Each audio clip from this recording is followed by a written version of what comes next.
Hello guys, good morning. আজকে রথযাত্রা, তোমরা তো সবাই জানো। তাহলে সবাইকে শুভ রথযাত্রার অনেক অনেক শুভেচ্ছা। সবাই কেমন আছো? আশা করি সবাই খুব ভালো আছো, আর আমিও বেশ ভালোই আছি। আজকে রবিবার, আর এখন আমার প্রচুর কাজ বাকি।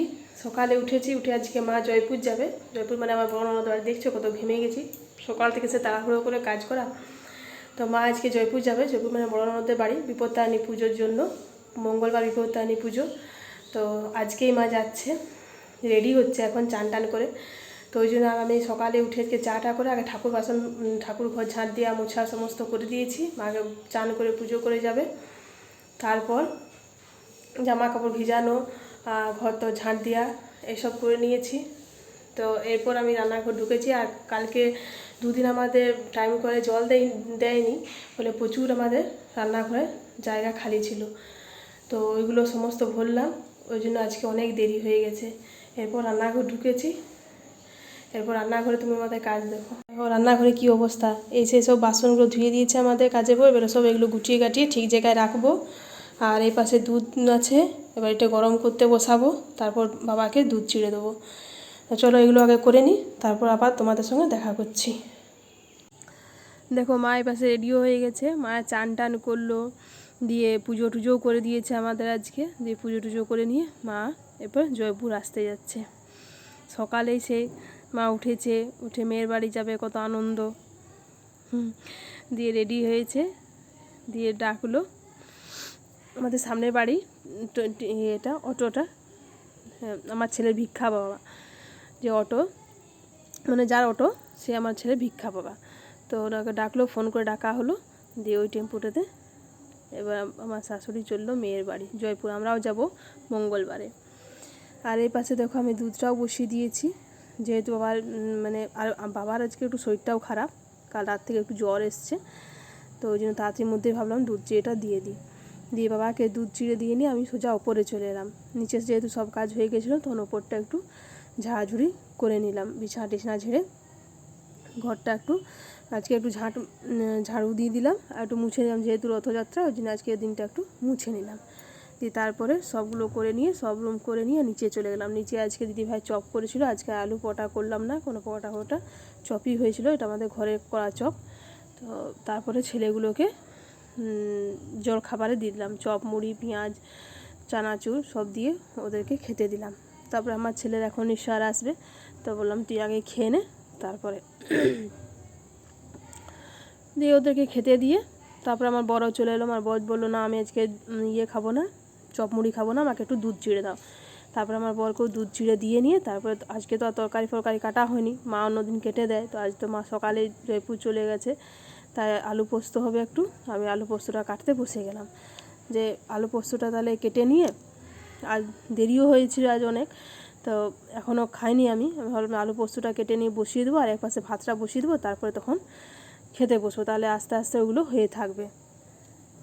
দেখো সব জিনিসটা একটু যদি বাগিয়ে গুছিয়ে করা হয়, তাহলে জিনিসটা ভালো করে তাড়াতাড়ি হয়, মানে কাজগুলো একটু তাড়াতাড়ি হয়। যেহেতু আজকে একটু দেরি হয়েছিল, তাই ভাবলাম যে এমনি করেই তাহলে আজকে করি, একটু জল খাবারটা পরে খাবো। ঘরে সবারই খাওয়া হয়ে গেছে, শুধু আমি বাকি আছি। তো আমি ভাবলাম যে একটু আলু পোস্তটা বসিয়ে দিই। দেখো আমি কড়াই বসিয়ে দিলাম, দিয়ে তেল দিয়ে দিয়েছি, ওর পাশে ভাতের হাঁড়িটাও বসিয়ে দিয়েছি। আর জলটা ভাবলাম গরম হোক, তারপরে তখন ফেলবো চালটা ধুয়ে নিয়ে। আলুটা দিয়ে দিয়েছি, দিয়ে আমার আলুটা কষাও হয়ে গেছে। এরপর জল দিয়ে দেবো আলুটাতে, জল দিয়ে নিয়ে আর পাশে ভাতের চালটা ফেলবো না, ভাতের চালটা ধুয়ে নিয়ে আর হাঁড়িটা উপরে বসিয়ে দেবো জল দিয়ে। আর ওই পাশে দেখো দিদিভাই একটু হাঁড়িটা নামিয়ে নিল, বললো আমি একটু ছোলার ডালটা ভেজে নিচ্ছি, কেননা আজকে আমাদের বললো আমি একটু ডালনা করবো ছোলার ডালে। তো ওই জন্য বললাম আমি একটু ভেজে নিয়ে তারপরে আবার হাঁড়িটা বসিয়ে দেবো। তো ওই পাশে দিদিভাই ওই ছোলার ডালটা ভাজার জন্য করছে। আমি এই পাশে আলু পোস্তটা জল দিয়ে দিলাম। আলু পোস্ত তখন দিদিভাই ঠিক আছে, তাহলে তোমার যখন ভাজা হয়ে যাবে তারপরে তুমি হাঁড়িটা দিয়ে দিও। তখন আমি এই পাশে জল দিয়ে ঢাকা দিয়ে আর আমি একটু খেতে বসবো। আজকে যেহেতু নিরামিষই করলাম, রথযাত্রা তো আজকে মাছ মাংস ডিম কিছুই করলাম না। সবাই বললো যে না আজকে নিরামিষটাই হোক, আজকে আর মাছ মাংস করতে হবে না। দিয়ে ঢাকা দিয়ে আর চলো এবার আমিও একটু খেয়ে নিই, সবারই খাওয়া হয়ে গেছে।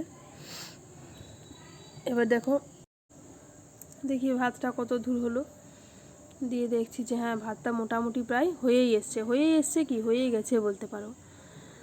দিয়ে ভাবলাম তাহলে ভাতটা নামিয়ে দিয়ে আলু পোস্তটা যেহেতু আমার হয়ে গেছে, তো ভাবলাম ইয়েটা নামিয়ে দিয়ে ভাতটা নামিয়ে দিয়ে গ্যাসটা মুছে মাছে এপাশে ডালটা বসিয়ে দেবো। আর এপাশে দেখো দিদিভাই ডালনার জন্য পুরো প্রিপারেশন নিয়েছে, বাটাবুটি করে নিয়ে এটা সেপে কাটাকুটি চলছে এখন। এটা তরকারি করব বললো, ডালনার তরকারি। তো তারপরে আমি ভাতটা নামিয়ে নিলাম, ভাতটা হয়ে গেছিলো বলে আমি ভাতটা ওই পাশে নামিয়ে নিলাম। আর আজকে বাবা চান টান করলো না, তো বাবা বললো আমি আর চান টান করবো না, যেহেতু শরীরটা একটু খারাপ। তা বললাম ঠিক আছে তাহলে থাক, তাহলে ওই জন্য বাবা আরও জামা মানে ছাড়াছাড়ি করে নিয়েছে, বাসি জামা কাপড়গুলো বাবা ছেড়ে নিয়েছে, লুঙ্গি গেঞ্জিগুলো, আর বললো তোমার রান্না হয়ে গেলে আমাকে খেতে দিয়ে দেবে। তো তাই একটু তাড়াতাড়ি করছিলাম। তো দেখো আমার গ্যাসটাও মুছে নিলাম, আমি ভাত হয়েছিল তাহলে এঁঠো হলো, ওই জন্য গ্যাসটা মুছে নিলাম। আর আজকে একটু মুসুরির ডালই করলাম, তো তাড়াতাড়ি হয়ে যাবে। ডালটা অড়হর ডাল আর কলাইয়ের ডাল ফেলতে গেলে একটু দেরি হবে, আর বিড়ির ডালটা ফেলবো না, কেন বাবা ঠান্ডাও লেগেছে, সর্দি হয়েছে, তো তারপর আর বিড়ির ডালটা কেন, তখন একটু মুসুরির ডালই ফেলে দিলাম। আর আমি যখনই ডাল বসাই তখন আমি একবারে ছুঁকে নিয়েই বসাই, মানে তেল দিয়ে পাঁচফোড়ন দিয়ে আর একবার নুন টুন দিয়ে দিই, তাহলে কি হয় না আবার সে পরে চুকাচুকি ঝামেলা থাকে না। ডালটা হয়ে গেলে একটু মেরে দিই, দিয়ে রেডি হয়ে যায় ডাল, ঝামেলা হয় না।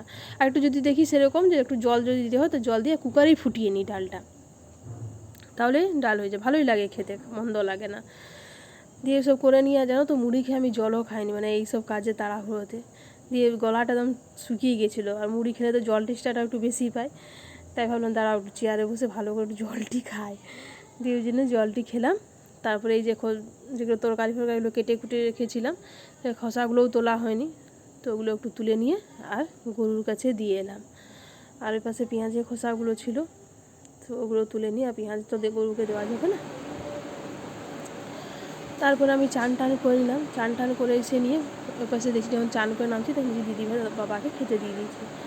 তখন ছেলে ম্যাথ করে রেখেছিল, তো ওর একটা ছোট মাছ চেক করতে হবে, তো তাই একটু চান টান করেছে, যে কী করেছে না করেছে একটু চেক করতে বসে গেলাম ম্যাথটাও, নইলে তো ওরও মনটা খারাপ হবে যে না সকাল থেকে আমি করলাম ম্যাথটা, মা একটু চেকও করলাম না।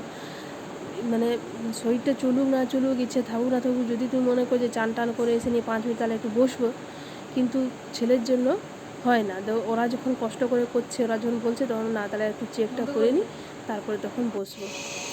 তারপরে চেক করা হয়ে গেল, দিয়ে দেখছি না ভাই হাঁসের খাওয়ার সময় এই কাজটা মা করে, আমাকে করতে হয় না, তো যেহেতু মা আজকে নেই তাই আমাকেই এটা করতে হবে। তারপরে দেখছি হাঁসকে খাবার দেওয়া হয়নি, দিয়ে আবার সে হাঁসের খাবার নিয়ে, হাঁসরা শুকনো ভাত খায় না, তারপরে হাঁসের জল দিয়ে তারপরে ওদেরকে খাবারটি লাগিয়ে দিলাম।